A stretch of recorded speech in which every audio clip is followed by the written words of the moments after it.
పిత, పుత్ర, పవిత్రాత్మ నామమున ఆమేన్. ఈరోజు మార్చి 30వ తారీఖు.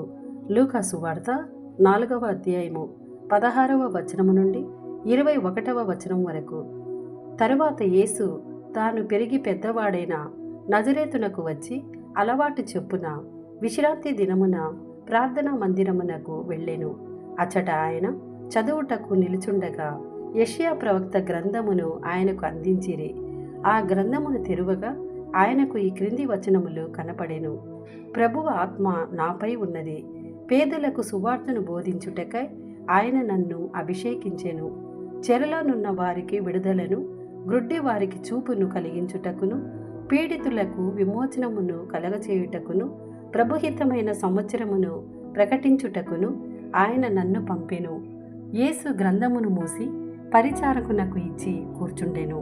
ప్రార్థనా మందిరములోని వారందరూ ఆయన వంక చూచుచుండగా ఆయన వారితో, నేడు మీ ఎదుట ఈ లేఖనము నెరవేరినది అని పలికెను. ఇది ప్రభుని వాక్కు. సర్వేశ్వరునికి వందనములు.